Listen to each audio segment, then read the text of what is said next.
So welcome back to Thinking Critical. This is Wes, and today we're going to talk a little bit about stealing solo and the controversy surrounding that crowdfunded book from World Class Bullshitters. And here with me today is Tim Lim, independent artist and crowdfunded, who's crowdfunded his own comics as well. How you doing, Tim? I'm doing fantastic. How are you doing? I'm doing pretty good. We finally got our internet back here, so the channel was off the air for like a week or so. That wasn't the nicest thing, but once I got my internet back, there's all kinds of controversies to talk about, some good comics. So we're going to try and do some shows here. So you're aware of, kind of what happened with stealing solo and some of the issues that happened when he actually fulfilled the campaign? Yes, I've been keeping up to date as much as I can, obviously without any like insider information, just superficially. So it's been an interesting week. That's kind of an understatement looking at what has transpired with regards to that campaign and the projects and some of the things that I think that hopefully Dave learned from it. So might not be a full expert on it, but just having done, well, basically 3 or 4 of these campaigns already, I do have some insight into kind of what has transpired. So most people probably know this, but I live in the Philippines, so I don't actually back a lot of campaigns. I used to back one independent comic book a month, back when you could go on to Kickstarter and Indiegogo and find like a $3 or $5 like cheap campaign. But kind of everything's blown up now, so I don't quite support them as much as I used to because it's gotten a little bit more expensive. So I did not actually support this book, so I haven't received it. I've only seen what's been put out on the internet and, some of the stuff that's been on YouTube, but, there are, a couple of things that, I think that other creators could learn from this, and maybe you could expand upon a little bit, and one of the first things I think that, Jeff and World Class Bullshitters could probably learn from this is you really need to know your audience when you're creating one of these, crowdfunding campaigns. I don't think he realized just how passionate comic readers are about the medium, so what their expectations were going to be going in and what they were going to expect, from a quality product. What are your thoughts on that, about knowing your audience and meeting expectations? Well, it's a multifaceted response, and it's based on a multifaceted number of factors looking at this. So I don't want to read intention. And I know from audio clips that Jeff says that he's a comic book fan. So obviously as a comic book fan, one of the things that you do as part of either a collection or just part of the industry is you bag and board your comics. Now, Stealing Solo arrived to a handful of backers without that. It was printed with the back cover completely blank, except with the address of whoever it was that was receiving it. So I think that was the primary complaint, is they would arrive in people's mailboxes as basically solicitation mail. And so I think the earliest complaint was, is this guy not a comic book fan? Because he would know that is not how you ship it. And obviously his retort was, oh, I didn't know that. The fulfillment company, they did it in that way. And that leads to like 2 or 3 or 4 or 5 other questions on top of that. So besides knowing your audience, let's just assume that he does know a thing or two about comics. Well, then obviously he should have known that you bag and board them. And that gets into the question of, well, how much interaction did he have with fulfillment? Because that was something that he should have transmitted. If we go the opposite direction and just assume that he doesn't know anything about comics, then yes, you're correct. If you're going to be making a comic for comic book fans, then that is something that you should know about. You should know about how people tend to like their books and how they should arrive, and make sure that you take care of that as far as the first standard, because your comic is not going to be worth reading if it comes in a condition that is going to damage it in any degree. I've seen responses from people who have said, well, I didn't really care about the way it came in. I just wanted to make sure that the quality of the inside was good, because they're like, I get banged up books and I don't care because I am not a collector. I put my books in my shelf, or I put them in a long box, and I'm going to read them until the spine falls off. So I really don't care the condition they're in. I mean, case in point, like I collect art books, and I got an art book yesterday, and it came in an Amazon shipping bag, and it was dinged up, but I don't I don't care because it's going to be on my shelf and I'm not going to sell it. So I can see where that's coming from. So it depends on how you kind of look at it from the perspective of him and the perspective of like what he thinks his readers are going to be expecting. But I would say, in line with you, that if you're aiming for a comic book market, then you should package it the way that comic book readers, for the most part, expect them to receive them. Mm-hmm. So I'm coming into this video and this conversation, I'm assuming that he did not want to put out an inferior product that upset, his customers, and that he just was maybe overwhelmed or unprepared to actually deliver the product that people wanted. So, I don't want to make any judgments about whether, this was all intentional. I'm going to say that it was a series of mistakes that could be improved in the future. And that's one of the reasons you're here. And, and we're going to talk about maybe some of the things other creators can do in the future when they're going to do their campaign. But another thing that I think he really missed the mark on and that he could improve on is when he described his campaign. I think that you should always under promise and over deliver, and he also at one point said that he was going to deliver above comic industry standards.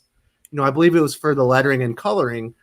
And it doesn't appear that he knew what the comic standards were, or he wasn't able to achieve that. What do you think about using a term as broad as I'm going to, deliver above comic industry standards? Do you think he should have been maybe a little under promise a little bit? That way, when people, receive their books, they maybe wouldn't have expected a product at that caliber.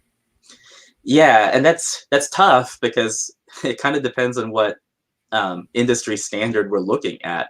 Obviously, there's been a lot. Yeah, there's been a lot of criticism on the quality of, say, Marvel books recently because I think Marvel, I don't think DC to the same extent, but Marvel was getting some flack recently because of the quality of their paper. It was so subpar that the ink would rub off on your fingers if you even had a little bit of moisture or sweat on them. So a lot of people have been saying, like, for example, for some other crowdfunded books, you'll get paper quality of a certain type, and it would do things, and people would say, hey, this is not what I paid for. And the retort would be, well, that is industry standard. Well, they're not wrong, right? Because that is kind of the norm as looking at how things are working in comics right now on the shelves. But looking at kind of what you promise, there are just simple rules to what are considered to be objectively good quality. So, for example, I'm not a professional letterer, but I'm learning, and I learned from some mistakes that I made early on with my own lettering. So Blambot actually offers kind of a free page of lettering tips. Like, hey, if you're going to be lettering a page, here are just the very simple rules of lettering. When you're making a speech bubble, it needs to be this big and this far away from the corners of your text. When you have a speech bubble, you have to make sure that you constrain it in the panel, or you break the panel border so it blends in with the white. These are very simple, objective things that you can look at and know that that is how it's done, that is kind of considered the par for the course as far as lettering is concerned. And the primary example that people were pointing out in Stealing Solo was that there was a specific panel where the lettering was going beyond the panels and into the gutters. So it was not just a typo. It was not just a matter of objectively saying, well, I think it's like a centimeter off. No, I mean, this thing was off. And I think the response to that was, well, that wasn't mine. That was like a submission from someone else, and I printed it. Well, now the question is editorial. Did you not catch that? And did you not want to correct it before it went to print? So I think the above par, that part can be subjective based on reader expectations, but the meeting the objective standards set by the industry, especially considering how late the book was, I think that is the primary onus of complaint as far as readers are concerned, because it's like, this isn't even meeting the standard of modern industry comics. So why did the ball get dropped when you had, so much lead time to get it ready for print? Specifically with that error, I noticed it, and people might not realize, somebody might think, well, there's a printing error. That's a formatting error, correct? With the file when he got it ready for the printer. what are some of the things creators can do to make sure that their files are formatted correctly in that way that they don't have these type of errors when they do their projects? So from the creator standpoint, before you send anything to print, the printer will typically tell you the format that they accept. Every printer that we've worked with so far takes one of two file types. One of them is to do your pagination in Adobe InDesign, or you can send it as a PDF. And you don't have to have Adobe Photoshop to do PDF. You can do it in multiple different ways. And PDF, it typically is uneditable. Once you send it in the PDF format, it's not like I can go in there and then change or format the text. It's not like a Word document. So obviously, we're all human. We all make errors. So double checking yourself can lead to problems because sometimes you catch things because you've been staring at it for so long. So you typically hand it off to someone else. I mean, it doesn't even have to be a professional. Just hand it over to someone who can read a PDF file and say, hey, can you double check this and proofread it and make sure that there's no errors in it? And that's a tough one to pass off to the fault of printers, because that is a formatting error, not a printing error. It's not like the printer said, well, I think this text would look better this way, and then they print it that way and then it looks wrong. That's not really what happens. So, I mean, that's just your first step, is making sure that there's other eyes on it that can take a look at it and say, hey, is this fit for print, or did I make a mistake somewhere? So you would definitely suggest, if you don't have the money to go hire someone that's professional, that's used to formatting these files, you just need a battle buddy to go and QC your work, take a look-see, and make sure nothing, just looks crazy as far as, going outside the margins and panels. Correct. Yeah, you don't even need a professional. You don't even have to pay an editor if you don't want to.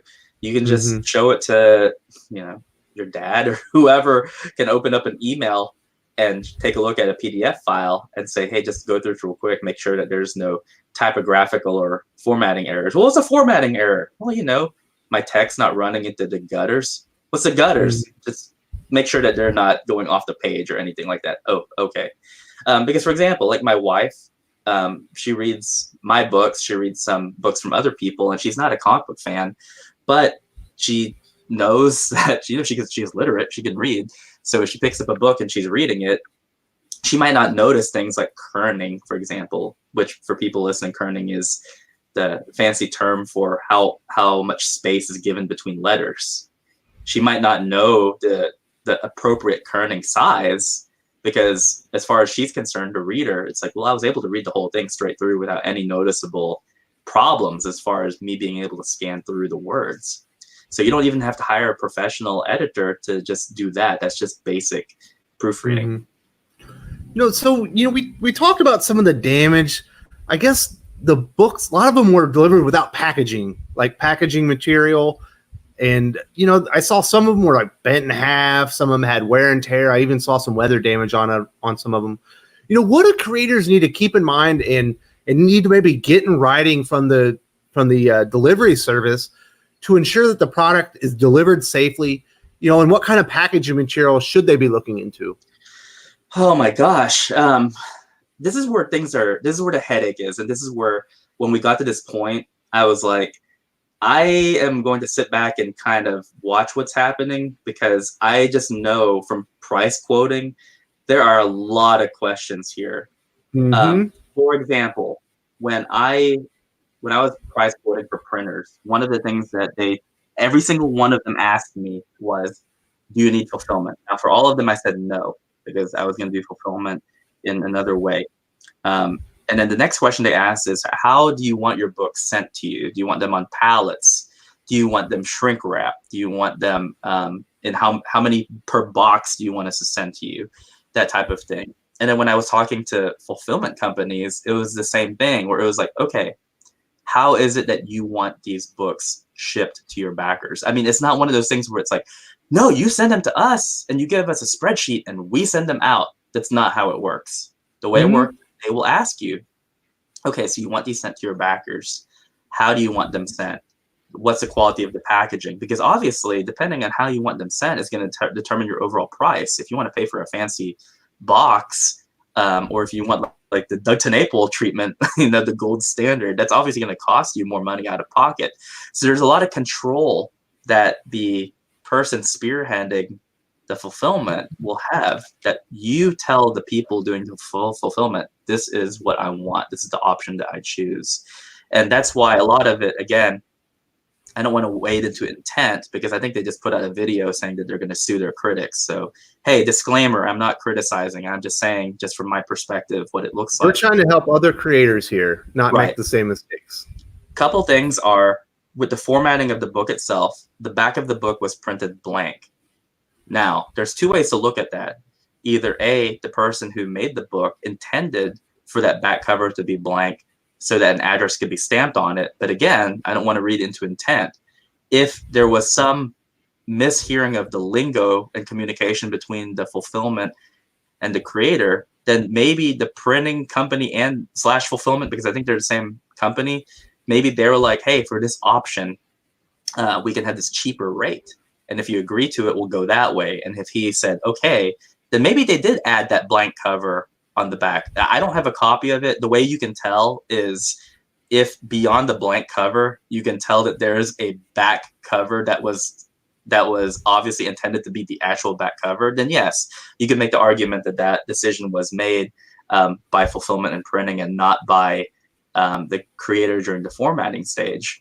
But that should all be in writing. That should all be agreed upon. I think as a first-time creator, you will think it's shady if the fulfillment company is like, no, you just send them to us and you pay us $2 to $5 a book and you don't have to worry about a thing. We send it directly to your backers. Okay, sweet. But I don't know. So far, I've not encountered a fulfillment company that's done that, at least not one that has a reliable reputation. So Jeff isn't the first person that's had this issue. I remember when Richard C. Meyer fulfilled his Jawbreakers, Lost Souls, his original packaging was bad. Like it wasn't protected, and people were getting damaged versions of the books. And that wasn't his first crowdfunding campaign. People might not know that, but I believe he had 2 or 3 successful crowdfunding campaigns before that where he had fulfilled, but he had done it on his own because they were smaller. How much do creators, if you have a big project and you need a fulfillment service, how much do they need a budget in there for maybe the Gemini mailers, which are kind of the standard, if you want them sent and not damaged, a Gemini mailer is kind of their cheapest, best option.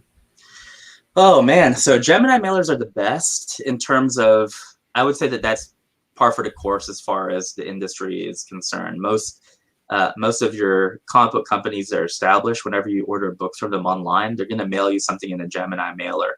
Gemini mailers will actually run you about 80 cents if you're ordering, like, let's say 500 at a time. They do it in bulk, so the more Gemini mailers you order, the cheaper they will be. But there are competitors to Gemini mailers. For example, if you have a Diamond account, there's actually Diamond's own version of them, and in BCW, which is a comic supply company, they actually have their own version of Gemini mailers. If you want to get fancier, we actually found out that corrugated mailing boxes are actually cheaper than Gemini mailers, so that's actually what we sent Black Ops books in. They're thicker. You can actually fit I don't know comparably how many more books you can fit in them, but you can actually fit paraphernalia that are not necessarily comic books in them as well, and they ship very, very well because they're a more rigid box. But at 80 cents per unit, and that's like with a 500 to 1,000 units shipped, it's actually not that much more to guarantee that level of quality. Now, that's not saying that you have to mail them in Gemini mailers. For example, Antarctic Press, for our first two campaigns, actually mailed them in rigid bubble mailers, and we got a handful of people who did get damaged books. Now, I will say this: I actually went over to Antarctic and I stress test those mailers. They are tough, which meant that for all the returns that we got, or the people saying they needed replacements, your mailmen had to have been like freaking gorillas or weightlifters, because I mean those were tough. And I mean when I was there, we'd even take the mailers and like throw them across the room to see how much damage we could do to them, which is why 98% of our books did not have to be resent, because they arrived intact. So you do have your options, but I think it's important that as part of your own quality control that you do that, where you look at the shipper or the mailer and make sure to test it on your own. I think that's the weirdest thing about the Jawbreakers book, because mine came back in damage too. It came damaged and with some water damage on them. And I think that, again, I don't want to misquote here, but I think Richard, I don't know if he was actually there in person to test the mailers himself to guarantee their rigidity. He might have not been, but that is something that if you're listening to this and you're a first timer and you're taking notes, definitely do that. Make sure that most of these companies will actually send you something as a sample so that you can actually try it on your own, or at least see it. When we were testing printing companies, I actually got them to send me different pounds of paper. So I actually own copies of, let me see here, I'm looking over at my shelf. I own copies of Image and Valiant trades, and I have 80-pound and 100-pound paper, so I could actually look at these books and compare their quality, so I could make a judgment in terms of our own printing. So those are just some things you can do on the fulfillment end. You actually have more control than you think. It's not like you're the slave of the fulfillment company. So another thing that I think that probably played a part in some of the dissatisfaction is, I personally don't suggest readers, back projects, out of spite or as a means of protest. What's the fastest you've actually turned around and fulfilled a project that you've done that you crowdfunded? So that one that I've done that I've crowdfunded, I think Black Ops was our fastest. So we started that campaign in August, and then we started fulfilling by November. So I think our books arrived actually the last week of October, 2 days before Halloween, and then by the first week of November, we had already sent them all out. But our methodology is a little bit different because we are typically finished with the book before we even begin to crowdfunding. And our printer has a 2-week turnaround time. So between Black Ops and Soul Finder, we both had the same models. Luckily, Doug Ernst, because we were working with him, he agreed that our model was pretty good. The lead time for Soul Finder was a little bit different, though, because Brett Smith still had to color it. And so Soul Finder was not early, but it was on time. We were able to get the books out in November when we promised, whereas for Black Ops, we said December, and November was when we went through our fulfillment for it. As far as like other crowdfunding, the fastest book I've gotten on crowdfunding was actually by the Etherington brothers. So they're on Kickstarter, and they do this how-to book. So it's like how to think when you draw, how to think when you write.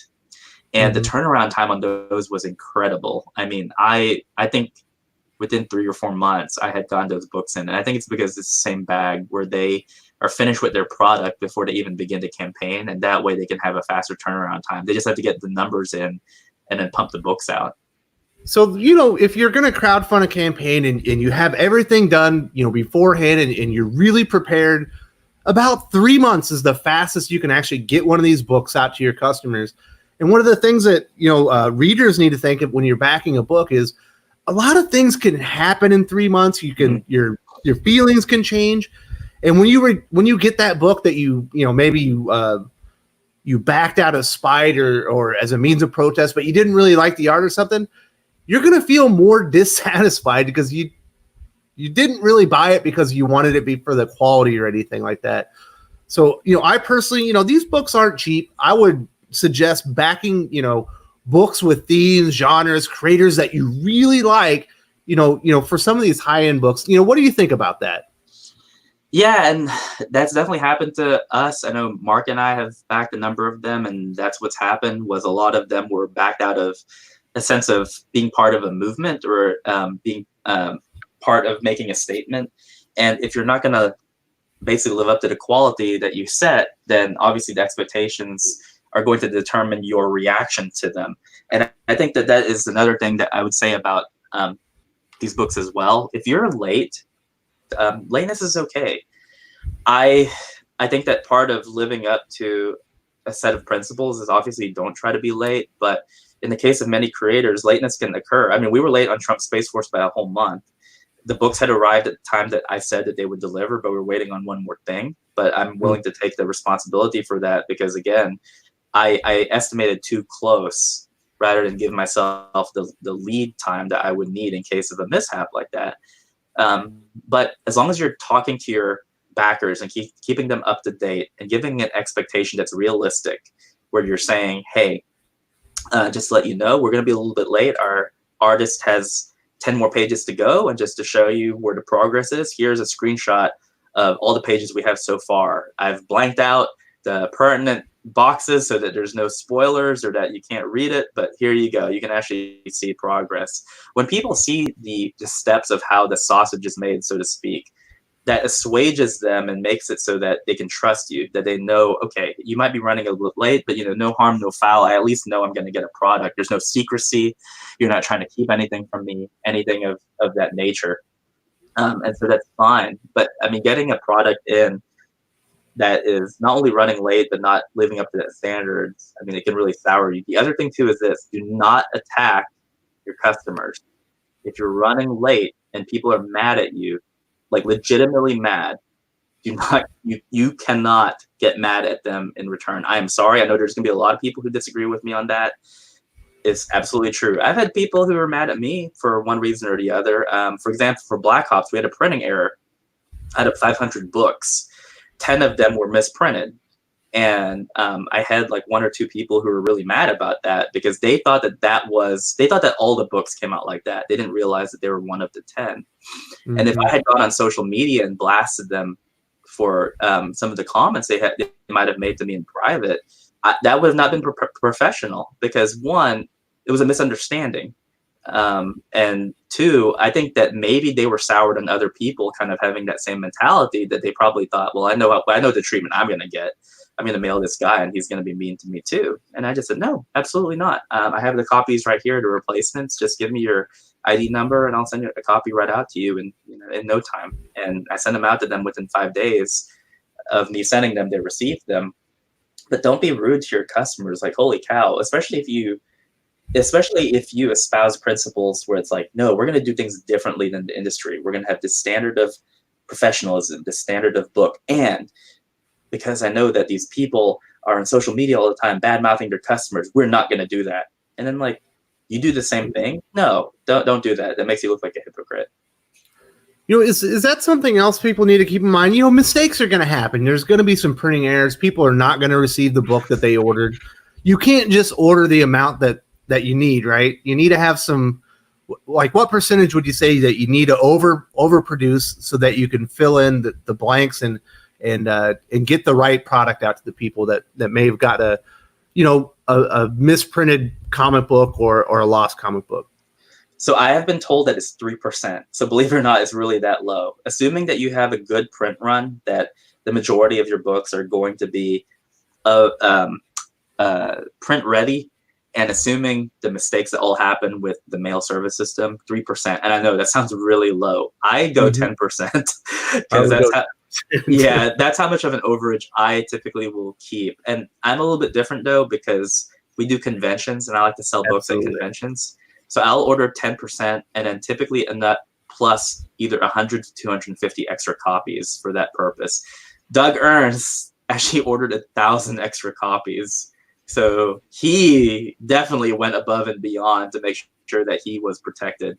But obviously it depends on your budget. 1,000 extra books is a lot, but the more books you order, they actually get cheaper per book, especially if you're doubling or tripling your order.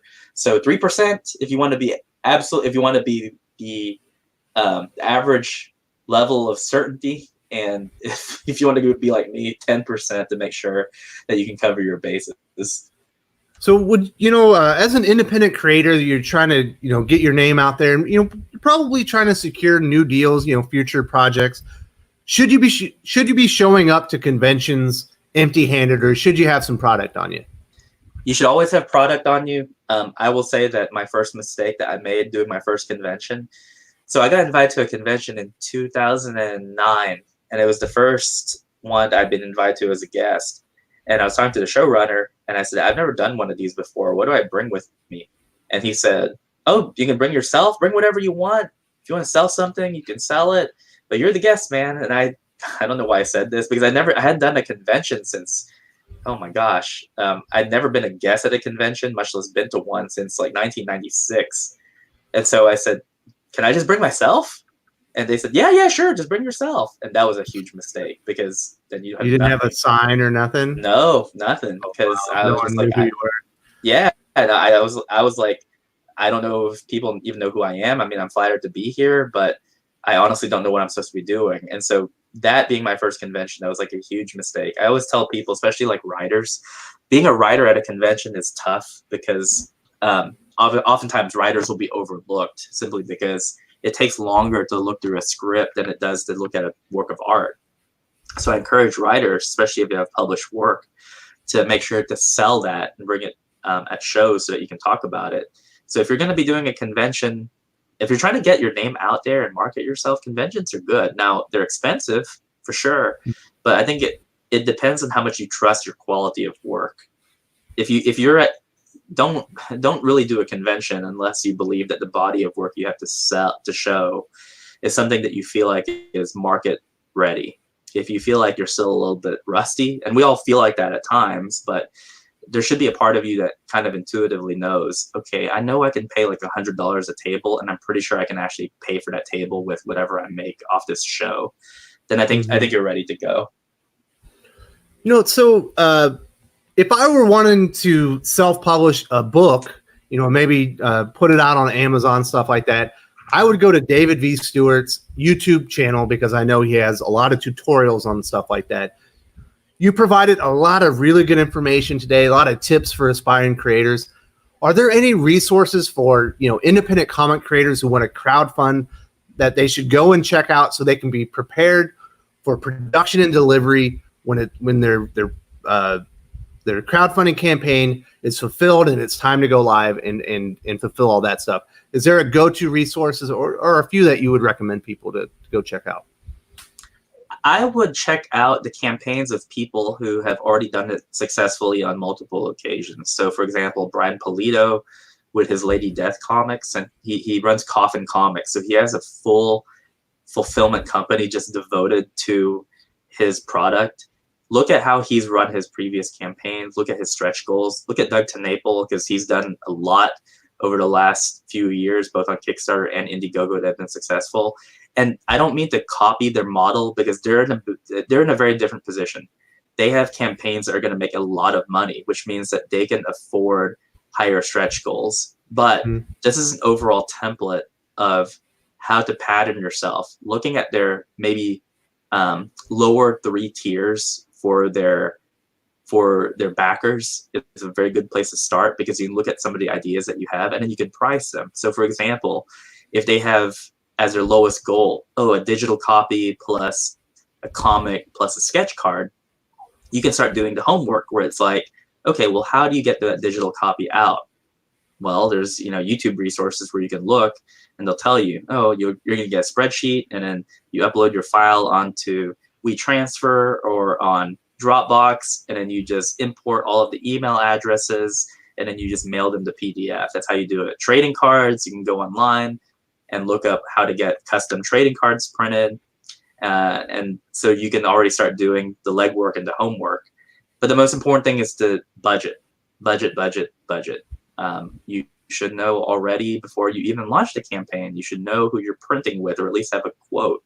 You should know how your fulfillment is going to be done. These are all expectations that can be managed on the front end, so you don't run into problems when it comes time to actually deliver on it, which is why there's a certain degree of lateness that I don't understand. I was actually approached by a creator not too long ago, and it boggled my mind, because a creator was looking for work, and they asked me, hey, do you have any work? And I said, no, but if I hear about something that needs to be done from other people that I know of, then I'll let you know. And he was like, okay. Well, then I was having a discussion a few days later with another friend of mine, and I mentioned this occurrence, and he was like, well, instead of looking for work, he needs to finish his book. And I was like, what book? And he said, you didn't know? Like, his book had been crowdfunded a year ago, and he still hasn't finished it. And I looked at the crowdfunding, and he made a lot of money on it. And I thought to myself, like, what in the world? Like, he's looking for work, but with him sitting on that amount of money, it's either he's admitting to the fact that his money isn't there anymore, or he's mismanaging his funds, or he's just gotten tired of the project. He doesn't want to work on it. So you can lose a lot of trust like that. So make sure that you budget. Make sure that you there's so many YouTube channels that are devoted to the crowdfunding. Billy Tucci has a really good channel where he looks at Kickstarter projects, and just listening to some of his chats with different creators, you can see where they're coming from. It's almost like there is no excuse for extreme tardiness. One of the people that we're looking at right now, a friend of ours, Raven Munroe, she's running a campaign on Indiegogo after having a successful Kickstarter one. And one of the things that she does that I love is she has a pie chart that actually shows how she's dividing her backing amount. So it's like 60% goes to printing and fulfillment, 8% goes into Kickstarter, Indiegogo fees, and then yada, yada, yada. And I was like, that's someone that you can trust because they've already done the math. And if you know that, then you know that they're not shady individuals, and you know that they're going to be committed to doing their part and make sure their books come out in time and that they're going to be of a good quality. Yep. So I don't want anyone associated with Stealing Solo thinking, we're just picking on you. There are a lot of campaigns that are late. There are a lot of campaigns that don't fulfill quite what they had promised or have issues with delivery.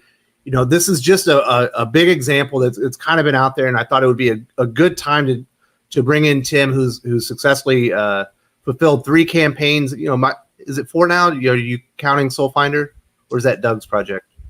Well, I'm counting Soul Finder because I'm basically the behind-the-scenes project manager. So I'm the liaison between him and Antarctic Press. So Antarctic Press did our fulfillment on Soul Finder for that one, and Doug is trusting me for the logistics as far as doing the number crunching, finding him the better deal.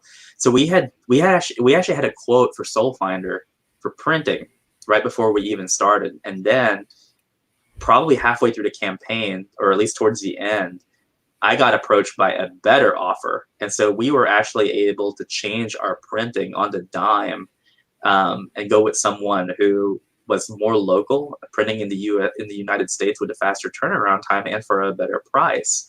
But if people are listening and they're trying to take this out of context and being like, well, you're just being a hypocrite because you just said to have your numbers ready, but you're saying that you got your quote until at the end. No, we had a quote that was higher at the beginning that we were willing to pay, and then we got a better offer towards the last. You had it budgeted correctly. Correct. And I told Doug, I even broke it down to the numbers. I said, this is going to actually save you $1,700. And you're not even going to lose anything out of it. You're not going to lose quality. You're not going to lose service. And you're not going to lose time. So it's a better deal all around. And the backers can be happy because they're going to have a book in their hands. We were, on time in the month of November, but we're looking at a matter of weeks here.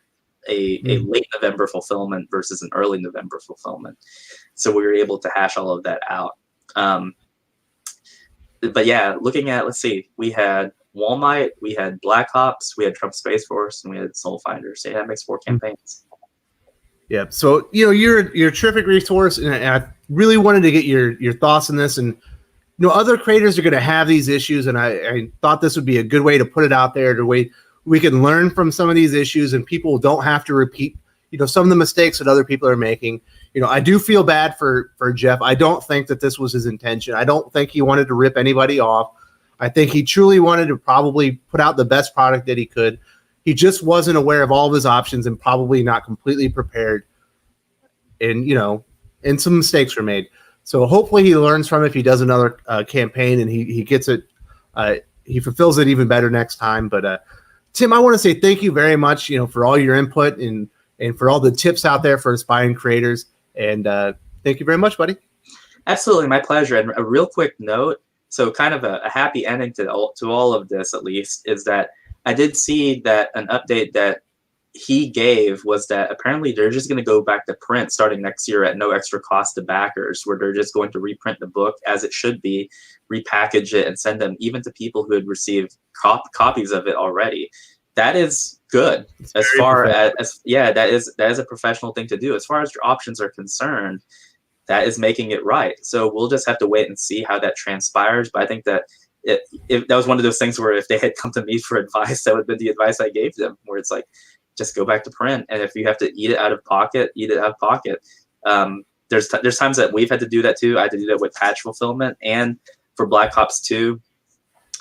We had set aside a little bit of money extra in case of incidentals, which we did have. So what you try to do at all times, you make it right for your customers. And sometimes you have to bend over backwards to do it, but that's what you do. Mm-hmm. All right. Well, like I said, thanks a lot, Tim, and we'll talk to you later. See ya. Salamat po. Salamapo.